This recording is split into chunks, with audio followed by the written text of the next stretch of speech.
Halo, saya Besa Putra. Di video kali ini saya mau ceritain film kisah nyata yang judulnya The Trial of the Chicago Seven.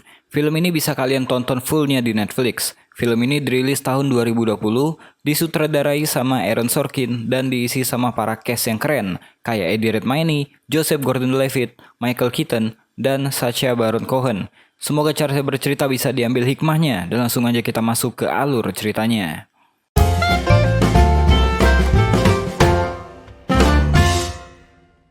Di era kepemimpinan Presiden Johnson, Presiden ke-36 Amerika, sekitar tahun 1969, Amerika tengah gila-gilanya menginvasi negara Vietnam. Ketika itu kebijakan perang Amerika menaikkan jumlah wajib militer terhadap warganya, dari puluhan ribu meningkat menjadi ratusan ribu hanya untuk menambah jumlah tentara di Vietnam. Karena pemerintah yang lebih mementingkan perang, mengundang kritikus seperti Martin Luther Jr. mengemukakan pendapatnya. Bahkan di beberapa bagian negara berkumpul untuk melakukan aksi protes terhadap perang. Adegan berpindah ke pertemuan pelajar untuk masyarakat demokratis yang dipimpin oleh Tom Hayden dan Rennie Davis yang mukanya mirip Eka Gustiwana. Mereka berencana akan pergi ke Chicago untuk memprotes sebuah konvensi nasional tentang perang Vietnam. Tom meyakinkan pada pers bahwa mereka akan datang ke Chicago dengan damai. Diizinkan atau tidak, mereka akan tetap datang. Di saat yang sama, kelompok Youth International Party yang disingkat YIPIS dipimpin oleh Abby Hoffman dan Jerry Rubin juga membuat rencana untuk memimpin kelompok mereka dengan tujuan yang sama, namun dengan cara yang berbeda. Sementara itu di tempat lain, seorang pria bernama David Dellinger, pemimpin dari gerakan The Mob, gerakan yang mengecam perang Vietnam, bersiap untuk pergi menyusul melakukan aksi protes.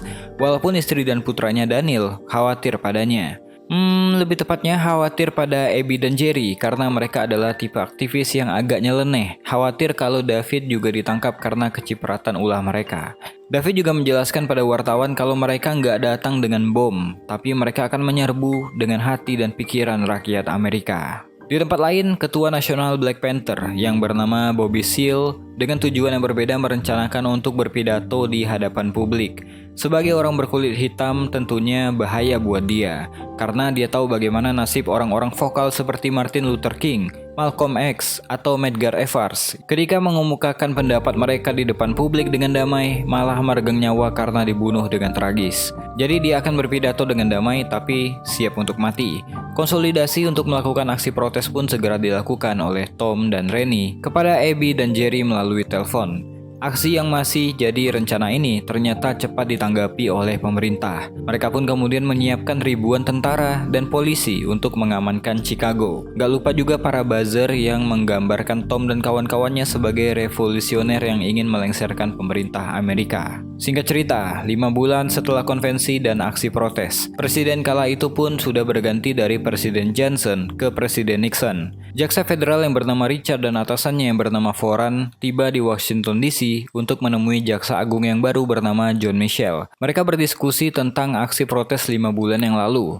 Menurut jaksa agung, para aktivis itu melanggar sebuah hukum federal tentang konspirasi melintas batas negara untuk memicu kekerasan dengan ancaman maksimal 10 tahun penjara. Orang-orang yang akan didakwa tentunya orang yang menginisiasi protes itu, yaitu Tom, Rennie, Abby, Jerry, David, ditambah juga dengan Lee Weiner dan John Froines, karena udah melakukan konspirasi menggunakan ujaran kebencian. Bobby Seale juga termasuk ke dalam daftar tersebut, padahal dia cuma berpidato.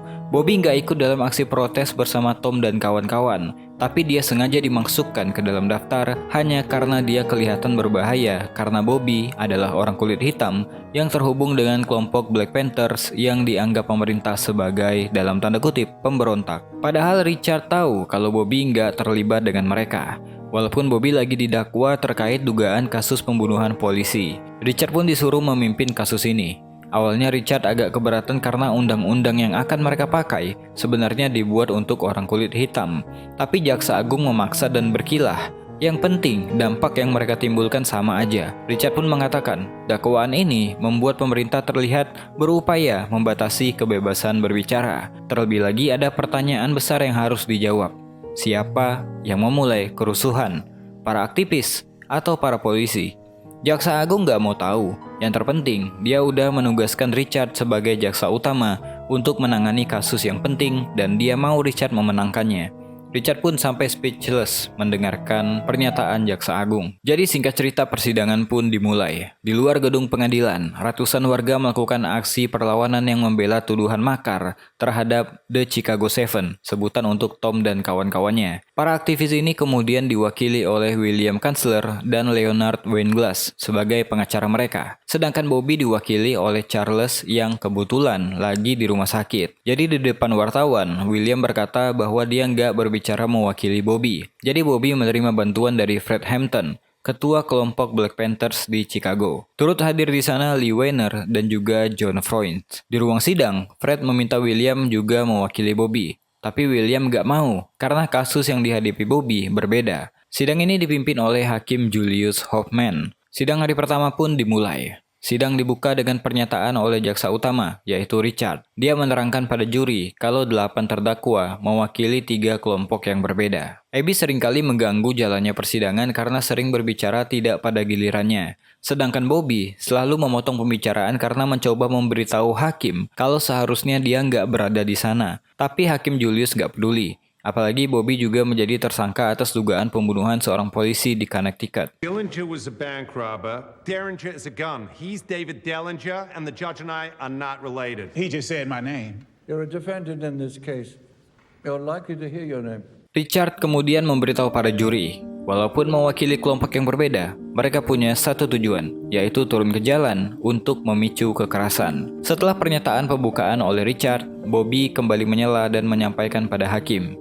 Dia berkata bahwa dia seharusnya hadir diwakili oleh Charles, pengacaranya. Namun sekarang dia malah ikut persidangan tanpa diwakili oleh kuasa hukum. Hakim Julius pun menyuruh William untuk mewakili Bobby, karena saat ini mereka duduk bersama karena kasus mereka sama. William menolak dengan alasan dia nggak mau membahayakan posisi Bobby yang juga didakwa kasus pembunuhan. Bobby pun langsung membela jika dia hanya berpidato dan nggak membunuh satu orang polisi pun. Hakim Julius kemudian marah dan mengancam akan memberi sanksi pada Bobby karena terus saja membuat gaduh persidangan. Ketika istirahat sidang, William kemudian membawa para terdakwa ke sebuah ruangan untuk berdiskusi terkait strategi dan pendekatan mereka. Mereka sadar kalau Hakim Julius ini agak gila. Yang jelas, mereka harus membuktikan bahwa mereka nggak pernah bermaksud untuk menghasut dengan ujaran kebencian. Tom mengajak untuk fokus, khususnya pada Abby dan Jerry yang selalu bersikap kekanak-kanakan. Dalam waktu 5 menit, kita malah bersikap seperti yang Richard katakan bahwa kita orang yang anarkis, kata Tom. David maunya mengarahkan perhatian pada aksi protes itu sendiri, bukan fokus pada mereka. Sehingga para juri tahu maksud aksi mereka turun ke jalan adalah untuk mengecam perang, bukan membuat perang. Di tengah-tengah diskusi, Fred pun datang karena kesal dengan William kenapa nggak membela Bobby. Harusnya dia menegaskan pada hakim kalau Bobby nggak bersalah atas kasus pembunuhan polisi. William pun kemudian mengingatkan Fred bahwa posisi Bobby berbeda dengan kelima orang ini. William nggak mau sembarangan. Kemudian William berkata pada mereka semua, terutama Jerry dan Abby yang selengean, untuk tetap bersikap profesional untuk berbicara setelah dipersilahkan. Singkat cerita, di hari ketiga, Richard memanggil David Stoll, seorang petugas administrasi pemerintah, untuk hadir sebagai saksi. David Stoll adalah tempat untuk meminta izin keramaian. Richard tahu kalau David Stoll pernah didatangi oleh Jerry dan Abby ketika mereka ingin mengurus rencana untuk aksi protes mereka. Tapi Jerry dan Abby juga meminta izin akan ada musik rock dan juga perzinahan massal. Tentu aja mendengarkan tentang perzinahan massal, David menolak. Tapi Abby dan Jerry malah mengancam akan ada 10.000 orang yang akan tetap datang. Kalau David Stoll mau mereka membatalkan, David harus membayar $100.000. Pernyataan itu semakin memperjelas bahwa Jerry dan Abby orang yang kayak gimana. Keesokan harinya, sidang hari keempat. Giliran Leonard yang bertanya pada David Stoll. David ditanya apakah hanya Jerry dan Abby yang dia temui. Ternyata enggak. David Stoll juga bertemu dengan Tom dan juga Rennie. Kemudian di hari lain dia juga bertemu dengan David Gellinger. Mereka bahkan tercatat bahwa 3 kali menemui David Stoll untuk meminta izin berdemonstrasi di taman selama konvensi diadakan. David Gellinger meyakinkan bahwa aksi mereka adalah aksi damai. Leonard bertanya kenapa setiap mereka datang untuk meminta izin, David Stoll selalu aja menolak. Padahal waktu itu di setiap pertemuan, Tom udah menjelaskan Jika nggak dikasih tempat, maka akan jadi masalah. Ribuan orang akan tetap datang ke Chicago. Jika nggak diberi tempat, maka mereka akan berdemo di mana saja. Tom berkata itu akan berbahaya. David Stoll pun berkata, aku nggak perlu menuruti mereka, karena mereka bukan atasanku, kata David. Setelah itu William yang bertanya pada David, ketika Abby meminta $100.000, apakah kau menganggapnya bercanda atau serius? Tentu aja aku menganggapnya serius, kata David Stoll. Jadi kenapa kau nggak melaporkan pemerasan itu ke FBI atau ke Jaksa Federal atau Jaksa Wilayah bahkan ke polisi? Tanya William. Kemudian William bertanya lagi,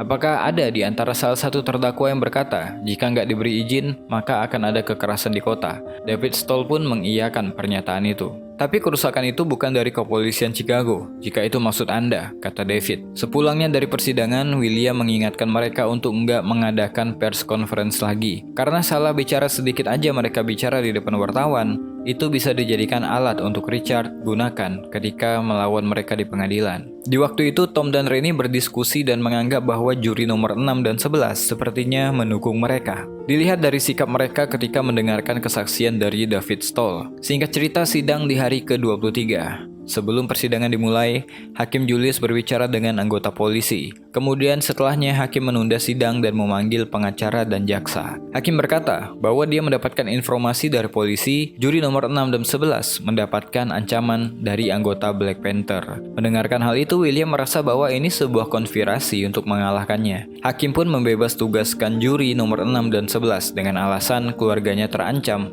dan penilaiannya nanti akan dianggap memihak. Padahal William tahu juri nomor 6 dan 11 mendukung kelompok aktivis. Hal ini tentunya merugikan pihaknya, tapi mereka nggak bisa melakukan apapun. Setelah itu William marah pada jaksa federal. Black Panther nggak menulis ancaman seperti mafia. Begitu aku tahu kantormu yang menulis surat ancaman itu, kita akan bertemu di sidang pidana, kata William. Ketika mereka berada di kantor, mereka pun membahas perihal juri yang akan menggantikan juri nomor 6 dan 11, dan tampaknya tetap akan merugikan posisi mereka. Abby pun agak kesal karena sidang ini malah menjadi sidang politik. Kabar jelek pun datang lagi, bahwa juri nomor 6 dan 11 diasingkan demi menyelamatkan diri dari ancaman. Tentunya hal ini menunda penyelidikan surat ancaman palsu tersebut. Sidang pun dilanjutkan. Ketika itu William yang tengah mengajukan mosi penolakan pengasingan juri nomor 6 dan 11 dipotong oleh Hakim Julius ketika dia menegur Jerry dan Abby yang mengenakan jubah hakim. Melihat hal itu, Hakim Julius menyuruh mereka melepaskan jubah itu. Tapi di balik jubah itu mereka malah mengenakan seragam polisi bertuliskan PIK di dadanya. Jerry dan Abby pun akhirnya didakwa karena sikapnya yang menghina pengadilan. William yang melanjutkan permohonannya untuk membatalkan pengasingan juri pun didakwa hakim karena menghina pengadilan. Sidang berjalan sangat berat di bawah kepemimpinan Hakim Julius. Sidang berikutnya, seorang detektif bernama Paul DeLuca dihadirkan sebagai saksi. Dia berkata bahwa dia ditugaskan untuk mengawasi Rennie selama aksi protes. Paul juga bersaksi bahwa pada suatu malam sebelum konvensi, dia melihat Tom mengempiskan ban mobil polisi.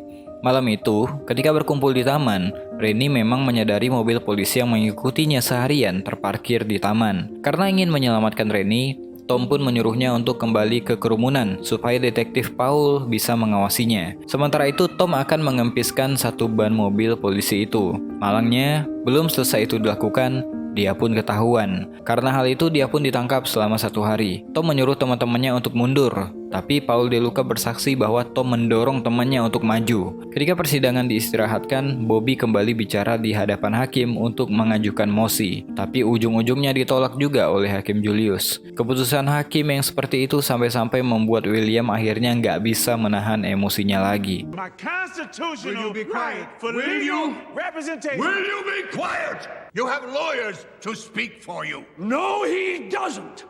Sidang berikutnya, Richard menghadirkan para anggota polisi yang menyusup ke kelompok Abby dan Tom, termasuk seorang agen FBI yang bernama Dabney, mendekati Jerry di sebuah bar dan berakhir menjadi teman dekat. Namun ketika di persidangan, dia hadir menjadi saksi. Kembali ke masa lalu di hari aksi protes. Ketika Tom ditangkap, Jerry dan Abby memimpin peserta aksi untuk berjalan menuju kantor polisi. Mereka menuntut Tom Hayden dibebaskan dari sana.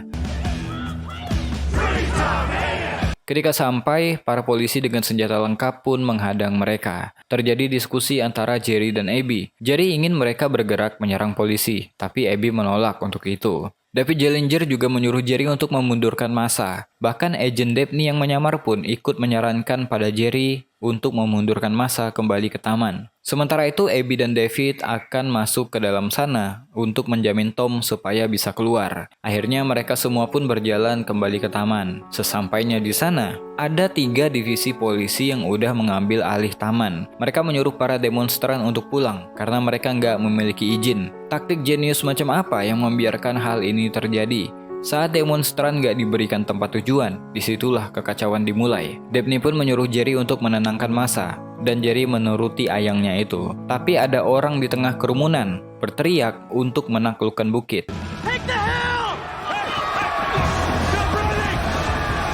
Gas air mata ditembakkan dan polisi yang berbekal pentungan kayu pun menghajar mereka semua. Banyak korban luka saat itu. Sementara itu, setelah berhasil menjamin Tom untuk keluar, Abby, Tom, dan David kembali ke taman. Tom kaget melihat kondisi taman seperti itu. Tom menyuruh mereka untuk menenangkan massa karena mereka bertanggung jawab atas itu. Abby masih ingin melakukan unjuk rasa di depan konvensi. Tom mengingatkan, menaklukkan bukit aja, keadaan kacau balau, apalagi berdemo di depan konvensi. Keterlibatan agen Dabney dalam aksi bisa dibilang memberikan kesaksian yang bagus untuk The Chicago 7. You saw attacking the police, sitting here at the defense table? No, sir.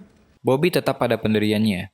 Dia selalu menyela dan berkata, "Aku juga nggak ada di sana." Fred yang di belakangnya pun membantu dengan berteriak bahwa Bobby di Chicago cuma 4 jam dan itu cuma untuk berpidato. Hal itu kemudian disambut oleh tepuk tangan semua orang yang ada di sana. Hakim Julius pun kemudian menunda sidang hingga akhir pekan. Suatu hari di depan museum, Jerry dan Abby bertemu dengan Richard. Jerry nggak habis pikir, mereka menggunakan Dabney untuk membuatnya patah hati. Richard berkata mungkin itu tugas FBI untuk mengumpulkan informasi. Menurut Jerry itu nggak etis, tapi Richard mengatakan FBI wajar aja melakukan itu untuk menjaga keamanan. Suatu malam, di kantor pengacara William mendapatkan telepon. Mereka mendapatkan kabar buruk sehingga Tom dan William pun harus ke penjara menemui Bobby. Mereka menyampaikan bahwa ada razia polisi dan baku tembak yang menyebabkan Fred Hampton, pemimpin Black Panther cabang Chicago, ditembak mati.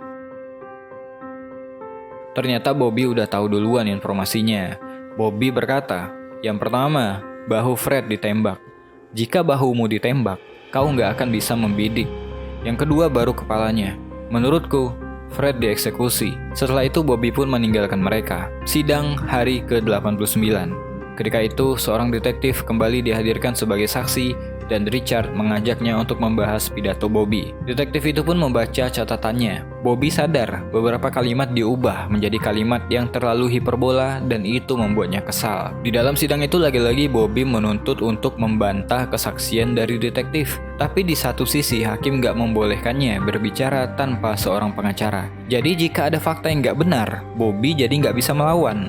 Dia pun kesal dengan Hakim Julius hingga dia berteriak bahwa Fred dibunuh kemarin malam. Hakim Julius kemudian menyuruh Bobby untuk diamankan. Sidang diistirahatkan sebentar, sementara Bobby dipukul di ruangan terpisah. Melihat hal itu, Rennie mengirimkan pesan pada teman-temannya yang isinya, jangan berdiri untuk Hakim Julius. Bobby dikembalikan ke ruang sidang dengan tangan dan kaki terborgol, juga mulut yang disempal kain. Pemandangan yang membuat seisi ruangan menjadi hening dan marah dalam diam. Melihat jalannya persidangan ini, Hakim Julius pun kemudian menyuruh Richard untuk memanggil saksi berikutnya. Tapi sebelum itu, Richard mengajukan untuk mendekat. Richard gak setuju, ada seseorang yang dibekap dan diikat di ruang sidang Amerika. Your Honor, at this time the government would like to make a motion that Bobby Seale be separated from the rest of the... Yes, sir, please. Permintaan Richard sebagai jaksa federal pun disetujui. Hakim Julius mengeluarkan perintah batal sidang untuk Bobby. Setelah itu, sidang ditunda dan para aktivis gak ada yang berdiri untuk Hakim Julius, kecuali Tom yang berdiri karena refleks. Ketika malam hari mereka kembali berdiskusi. Tom berkata bahwa mereka mungkin akan ditangkap. Hakim akan memberikan mereka vonis karena ini pengadilan. Abby gak setuju dengan pendapat Tom. Kita ini bukan ditangkap, tetapi dipilih dan ini persidangan politik. Abby pun kemudian memberi contoh. Menurutnya, didakwanya Lee dan John adalah untuk pengembalian. Artinya, pemerintah memberikan juri pilihan. Beberapa terdakwa bisa dilepaskan supaya mereka bisa tenang menyatakan yang lainnya bersalah. Rennie kemudian memberikan pendapatnya. Mungkin ini dikarenakan pembalasan John Mitchell jaksa agung yang baru terhadap Ramsey Clark, jaksa agung zaman presiden sebelumnya. John Mitchell kesal karena harusnya Ramsey mundur sebagai kesopanan, tapi Ramsey nggak menyerahkan surat pengunduran dirinya sampai akhirnya dia diberhentikan dan digantikan oleh John Mitchell. Informasi dari Rennie kemudian menyadarkan William dan Leonard bahwa mereka belum memanggil Ramsey untuk bersaksi. Kalau ini pengadilan politik, maka Ramsey bisa menjadi saksi yang bagus. Jadi di suatu siang, William, Leonard, dan Tom pergi ke rumah Ramsey. Ketika sampai di sana, mereka melihat ada 2 orang deputi senior dari Departemen Kehakiman yang turut hadir di sana, yaitu Mr. Kelly dan Mr. Ackerman. Tentu aja William kaget, karena 2 orang ini pasti akan menelpon Richard dan Foran, bahkan jaksa agung John Mitchell setelah pertemuan ini. Tapi Ramsey tetap menyuruh William untuk mengajukan pertanyaan, walaupun di depan mereka. Jadi William bertanya, ketika menjabat sebagai jaksa agung di zaman Presiden Johnson, apakah ada diskusi dengan White House terkait menggugat Tom dan kawan-kawan? Mendengarkan pertanyaan itu, Mr. Ackerman pun menjawab bahwa Ramsey nggak bisa menjawab pertanyaan itu karena melanggar hukum. Ackerman pun menyatakan, suka atau tidak, mantan jaksa agung juga dilindungi hukum. William pun meminta dengan hormat pada Ramsey untuk datang memenuhi panggilan. Ramsey pun mengatakan, kenapa lama sekali kau sadar kalau aku saksi kuncimu?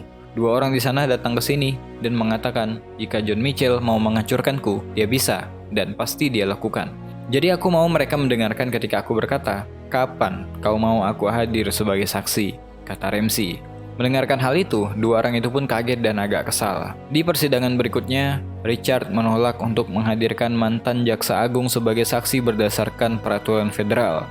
Leonard pun mengcounternya dengan mengatakan bahwa memang benar, tapi aturan itu nggak ada menyebutkan larangan untuk anggota federal yang udah nggak menjabat untuk menjadi saksi. Hakim Julius mengatakan pihak pemerintah ada benarnya juga. Jadi Ramsey bisa bersaksi dan William bisa bertanya pada Ramsey secara voir dire. Artinya, Ramsey bisa bersaksi tapi tanpa adanya juri yang dihadirkan. Tapi jika ada kesaksian yang relevan, juri akan dipanggil kembali. Mau nggak mau, William pun setuju dan Ramsey Clark dipanggil dan bersaksi secara voir dire. Dari tanya jawab antara William dan Ramsey, didapatlah fakta bahwa ketika itu Presiden Johnson menelpon Ramsey sebagai jaksa agung untuk mengajukan tuntutan pada Tom dan kawan-kawan, tapi Ramsey menolak. Dikarenakan hasil penyelidikan divisi kriminal yang bekerja di bawah Ramsey mengatakan bahwa bentrokan terjadi karena kepolisian Chicago yang memulainya. An investigation by our criminal division that the riots were started by the Chicago Police Department. Ramsey juga menyampaikan dia udah membuat laporan tentang kesimpulan bahwa gak ada konspirasi yang dilakukan oleh para terdakwa untuk memicu kekerasan. Tapi setelah Presiden Nixon terpilih beberapa hari setelahnya dan John Mitchell yang menjadi jaksa agung, keadaan pun berubah. Richard pun mengajukan keberatannya karena John Mitchell dan Ramsey Clark saling gak menyukai satu sama lain dan kesaksian ini cuman akan jadi serangan politik dan gak boleh tampil di depan juri. Perdebatan tentang hal ini pun semakin seru antara Richard dan juga William. Hakim Julius kemudian secara tersirat udah memutuskan bahwa juri gak akan mendengarkan kesaksian ini. Ramsey pun selesai dengan kesaksiannya. Sebelum meninggalkan ruangan, dia menyuruh William untuk mengupayakan banding setelah ini. Sebelum kembali ke tempat duduknya, William bertanya apakah setelah juri masuk, mereka akan diberitahu jika ada mantan jaksa agung Amerika yang dihadirkan, tapi pengadilan ini menyatakan dia nggak boleh bersaksi. Hakim Julius menjawab, mosi itu akan ditolak.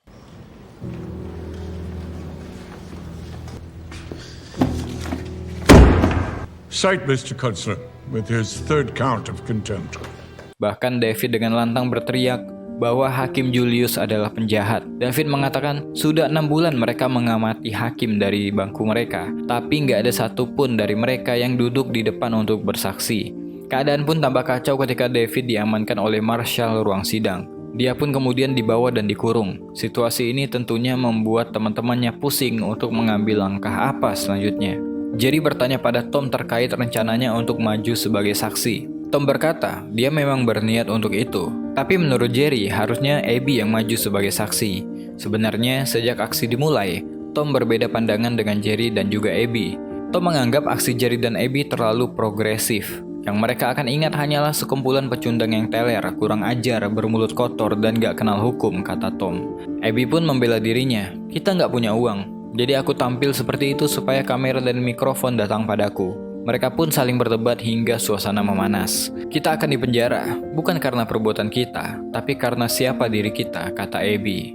William dan Leonard pun datang. dia membawa sebuah bukti dari Richard yang berisikan rekaman yang isinya suara Tom yang memulai kerusuhan di Chicago.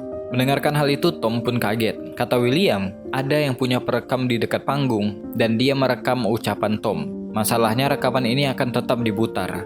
Jika Tom yang maju sebagai saksi, dia harus menjawabnya. Tapi jika tidak, maka skakmat buat semuanya. Jadi ceritanya, pada malam saat David berorasi, ada seseorang yang memanjat tiang bendera. Ternyata itu adalah seorang anak di bawah umur. Aksi mereka ternyata menarik perhatian semua orang termasuk anak itu. Melihat ada orang yang memanjat, polisi pun datang menyuruh anak itu turun.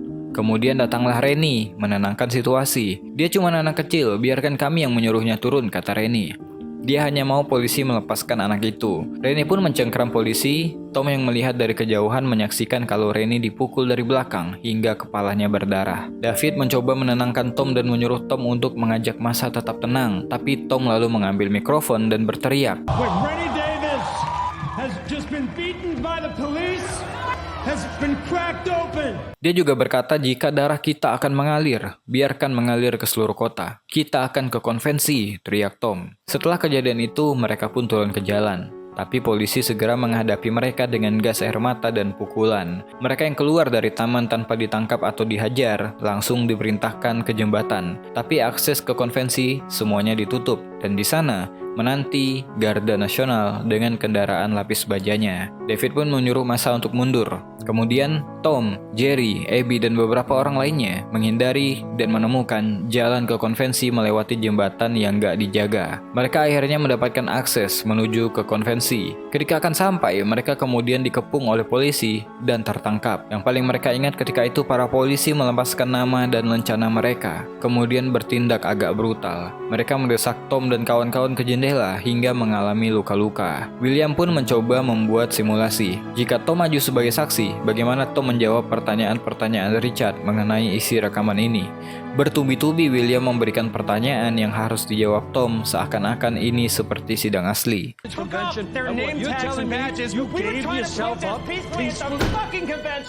William pun bertanya, jadi siapa yang memulai kerusuhan ini? Tom menjawab, darah kami. Abby pun menyadari bahwa jawaban Tom sebenarnya pintar. Di dalam rekaman, terdengar Tom berkata, jika darah kita akan mengalir, biarkan mengalir ke seluruh kota. Maksudnya bukan polisi. Artinya, jika mereka mau memukuli, semua harus melihatnya. Kau pria berbakat, kata Abby. Jesus Christ. Setelah simulasi itu, Tom berkata, suruh Abby yang bersaksi. Akhirnya di persidangan berikutnya, Abby duduk di kursi saksi. Abby menjelaskan bahwa mereka pergi ke Chicago untuk membawa sebuah ide pemikiran. Tapi karena itu kami dilempari gas, dipukuli, ditangkap, dan disidang. Padahal dulu Presiden Lincoln pernah berkata, saat rakyat jemu akan hak konstitusinya untuk mengubah pemerintah, mereka akan memakai hak revolusioner mereka untuk mengoyak dan menggulingkan pemerintah itu. Jika Presiden Lincoln ikut berpidato di taman tahun lalu, mungkin dia juga akan ikut di sidang bersama kami, kata Abby. Ketika giliran Richard yang bertanya mengenai rekaman Tom Hayden, Abby berkata bahwa Tom adalah patriot Amerika yang pemberani. Tom melihat kepala temannya dipecahin polisi. Polisi orangnya siapa? Tanya Abby. Mendengarkan hal itu, Richard malah bertanya, apakah Abby membenci pemerintah? Abby menjawab, itu nggak sebanding dengan kebencian pemerintah terhadapku. Lembaga demokrasi Amerika adalah hal hebat. Sayangnya, sekarang diisi oleh orang-orang yang mengerikan. Sidang pun berakhir. Di sidang hari ke-151, Tom, Rennie, David, Jerry, dan Abby masuk ke ruang sidang dengan menggunakan pakaian tahanan. Hakim Julius pun berkata, hukum mewajibkan bahwa sebelum menjatuhkan hukuman, para terdakwa diizinkan untuk membuat pernyataan sidang. Pada waktu itu, pernyataan sidang dari terdakwa akan diwakili oleh Tom Hayden karena menurut Hakim Julius, Tom adalah orang yang gak pernah menghina persidangan dan menunjukkan respect bagi pengadilan. Hakim mengingatkan Tom untuk membuat pernyataannya sesingkat mungkin, tanpa konten politik dan langsung ke intinya. Tom Hayden pun memulai pernyataannya. Tom berkata, sejak persidangan ini dimulai, ada sekitar 4.752 pasukan Amerika yang tewas di Vietnam. Berikut adalah nama-namanya. Mr. Kunstler. Lance Corporal Robert Earl Ellis, 19 years old. Mr. Kunstler. Lance William Melvin Johnson, 20 years old. There will be order. And First Class James Clinton DeFranco, 19 years old. Semua orang di persidangan pun berdiri sebagai rasa hormat bagi orang-orang yang gugur. Gak peduli bagaimana caranya Hakim Julius mencoba menghentikan Tom membacakan 4.000 nama, Tom tetap melanjutkan.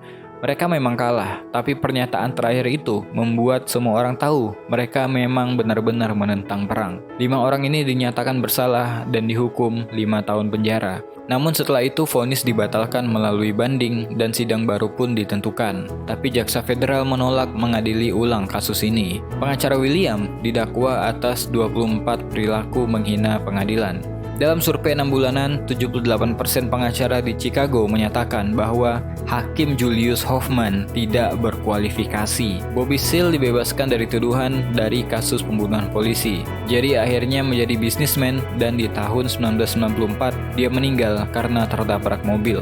Abby Hoffman menjadi penulis terkenal, tapi dia meninggal dunia karena bunuh diri di tahun 1989. Sedangkan Tom Hayden dipilih menjadi anggota legislatif di California tahun 1982. Tom Hayden dipilih kembali sebanyak 6 kali berturut-turut. Praktik demokrasi sejatinya merupakan wujud partisipasi aktif masyarakat dalam mengevaluasi kebijakan pemerintah. Harusnya dalam kondisi segenting apapun, suara rakyat gak boleh dibungkam karena semua elemen bangsa memiliki kewajiban dan hak yang sama untuk berkontribusi dan jadi bagian dari solusi, termasuk menyampaikan pandangan dan masukan. Pemerintah kadang nggak selalu benar, karena setiap mengambil kebijakan pastinya nggak lepas dari politik. Terlebih lagi, jika politik itu menargetkan kekuasaan, bukan kebenaran. Karena itulah kita perlu orang-orang seperti Tom dan kawan-kawan, karena pemerintah kadang perlu diingatkan dan dikritik agar benar. Mungkin itu aja buat video kali ini. Saya Besa Putra, to be continue. Jangan bungkam demokrasi dengan penjara.